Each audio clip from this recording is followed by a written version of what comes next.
도돌이 가족과 함께하는 말씀 묵상 시간입니다.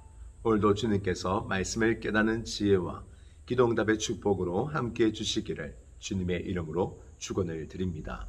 오늘 함께 나누실 말씀은 이사야서 49장 1절부터 13절 말씀입니다. 40장부터 48장까지는 이스라엘의 회복에 대하여 말씀하고 있었죠. 오늘 49장부터는 그 이스라엘의 회복, 누구를 통하여 이루어 가시는가에 대하여 말씀하고 있습니다. 바로 하나님의 종입니다. 하나님의 종은 크게 세 부분으로 볼 수 있습니다. 바로 이사야가 하나님의 종이고, 또 앞으로 오실 그 메시아, 그 고난의 종이 또 하나님의 종입니다. 그와 함께 회복되는 하나님의 백성들, 또 그들이 하나님의 종들이 되는 것이죠. 오늘 우리는 이러한 종들, 사명자에 대하여 이사야를 통하여 함께 말씀을 나누시겠습니다. 오늘 1절부터 4절까지는 이사야가 말하는 부분인데, 종이 누구인가, 오늘 그 정체성에 대하여 말씀하고 있습니다. 먼저 1절입니다. 손들아 내게 들으라, 먼 곳 백성들아 귀를 기울이라. 오늘 이사야는 손들아, 먼 곳 백성들아 라고 외치며 복음을 전파합니다. 오늘 사명자에 대하여 우리는 먼저 사명자가 가지고 있는 시선, 그가 가지고 있는 이 믿음의 지경에 대하여 우리가 볼 수 있습니다. 이 사명자의 지경은 자기 자신이 아니라 또 단 자기의 민족이 아니라 오늘 열방을 향하여, 선교를 향하여 펼쳐지고 있는 것을 볼 수 있습니다. 사명자는 자기 중심에서 벗어난 사람입니다. 그리고 하나님 중심이죠. 기도도 자기 중심이 아니라 하나님 중심입니다.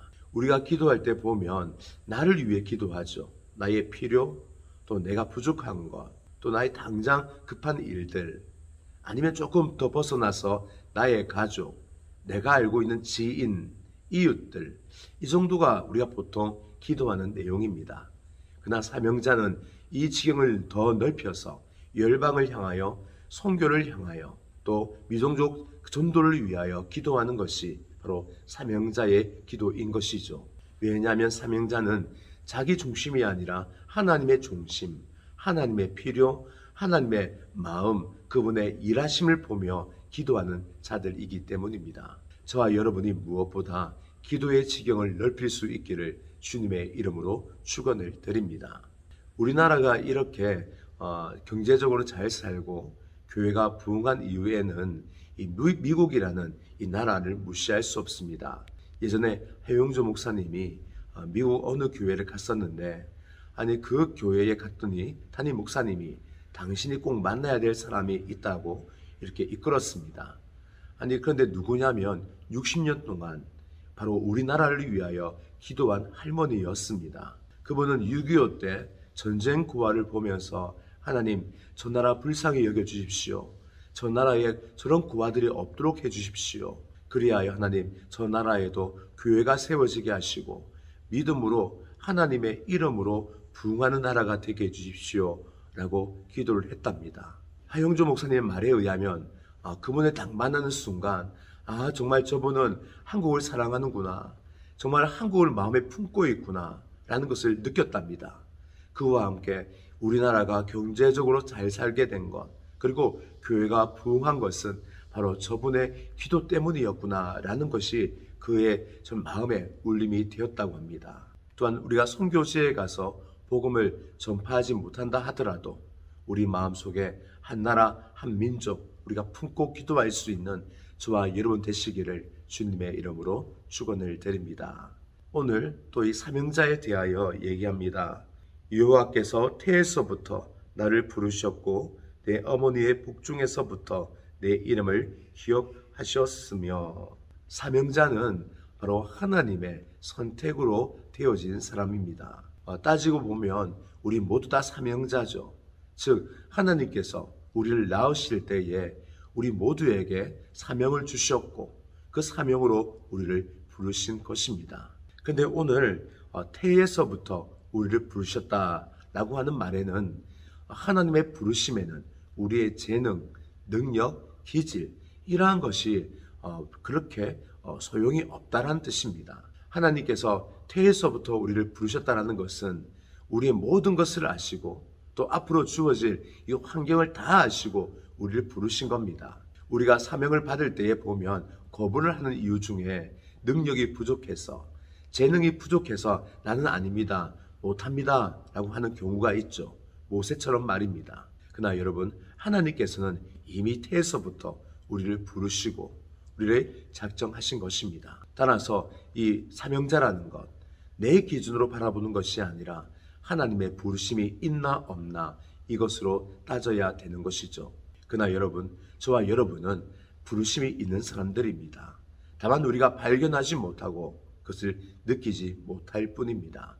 무엇보다 먼저 저와 여러분이 기도함으로 사명을 찾고 그 사명을 향하여 우리가 달려갈 수 있기를 주님의 이름으로 축원을 드립니다. 그와 함께 여러분, 하나님께서 이 사명자를 내버려 두지 않습니다.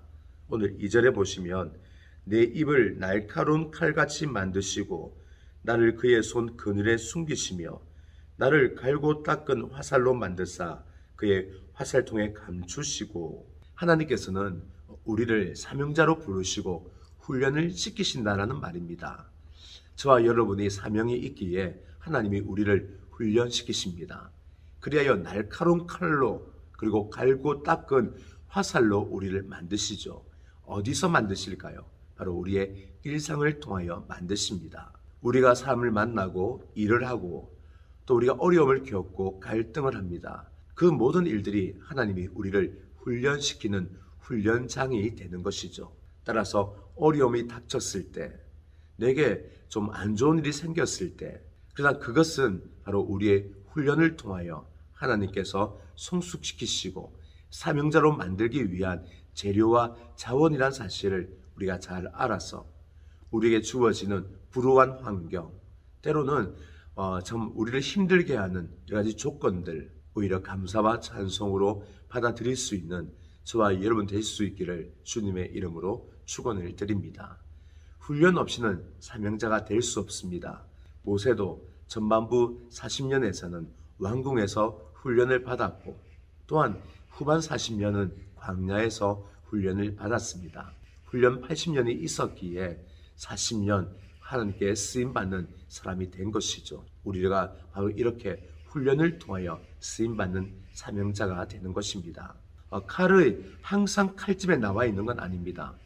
칼이 칼집에 나온 것은 잠시죠. 그러나 칼집 안에 있다고 하여 쓸모없는 것은 아니죠. 때로 우리는 하나님께 쓰임받기 위하여 오랫동안 훈련을 받을 수 있습니다. 그것을 지겨워하지 마시고 하나님께서 우리를 들어 사용하실 때에 과감없이 쓰임받을 수 있도록 우리의 일상에서 훈련을 잘 받을 수 있는 저와 여러분 되시기를 주님의 이름으로 축원을 드립니다. 그와 함께 오늘 말씀을 합니다. 내게 이르시되 너는 나의 종이요 내 영광을 내 속에 나타낼 이스라엘이라 하셨느니라. 하나님의 사명자는 특별히 어떤 일을 한다고 하여 사명을 이루는 것은 아닙니다. 사명자는 하나님에 대한 믿음을 가지고 하나님을 바라보며 사는 것 자체가 하나님께 영광을 돌리는 바로 사명자가 되는 것입니다. 하나님을 믿는 것, 바로 그것을 하나님을 기쁘시게 하는 것이요, 우리가 믿음을 지키는 것, 믿음의 삶 속에서 하나님의 빛이 드러나게 되는 것입니다. 어떤 일을 하지 않더라도 하나님 마음을 가지고 하나님의 입술을 가지고 하나님의 하듯 우리가 살아간다면 우리 모든 삶이 하나님께 영광이요 사명자의 삶이 되는 것입니다. 특별한 일을 통하여 영광 돌리는 것, 그건 일도 있지만 그러나 우리 일상이 훈련장이기도 하지만 바로 그곳에서 하나님께 영광을 돌리는 영광의 장소가 된다는 것 잊지 않기를 바랍니다. 예수님께서 시험을 받으시는 그 시험 받은 광야, 곧 그곳은 시험을 통하여 하나님께 영광을 돌리는 광야가 되었듯이 우리가 훈련을 받는 그 자리가 하나님께 영광을 돌리는 자리라는 사실을 우리가 기억하여 하나님 앞에 순종의 훈련, 믿음의 훈련, 사랑의 훈련을 잘 받을 수 있기를 주님의 이름으로 축원을 드립니다. 결론으로 오늘 4절 말씀입니다. 4절에서는 다름 아니라 사명자의 결과는 우리 인간이 판단할 수 없다라는 겁니다. 오직 사명의 결과, 열매는 하나님께서 판단하시고 보응하신다라고 말씀하고 있습니다. 우리가 보기에 실패한 사명자처럼 보이지만 그러나 실패한 사명자 하나님이 아니다라고 말씀할 수 있는 것이죠. 오늘 이사야가 그렇습니다. 이사야가 그 6장에서 사명을 받고 하나님 앞에 제가 가겠습니다라고 하여 나아갑니다. 그러나 복음을 전했을 때 그 말을 듣고 들어오는 사람들이 별로 없었죠. 낭망합니다. 그래야 그가 말하기를 내가 헛되이 수고하고 무익하게 일을 했구나라고 말하는데 하나님은 아니다. 너 참 잘했다라고 칭찬하십니다. 그러면서 6절에 보시면 이런 말씀하시죠. 내가 너를 이방의 빛으로 삼아 많은 사람들이 돌아오도록 하겠다. 더 큰 사명을 주시는 것입니다. 저와 여러분, 우리의 사명 하나님만 바라보고 일하셔야 합니다. 사람의 판단과 또 사람의 칭찬이 우리 사명에 영향을 준다면 우리는 쉽게 좌절할 수 있습니다. 그러나 오직 하나님만 바라보고 하나님을 기쁘게 하는 사명을 통하여서 끝까지 사명을 완수하여 나갈 수 있기를 주님의 이름으로 축원을 드립니다. 우리가 작은 일에 충성할 때 하나님은 더 큰 사명 이루어 주실 것입니다.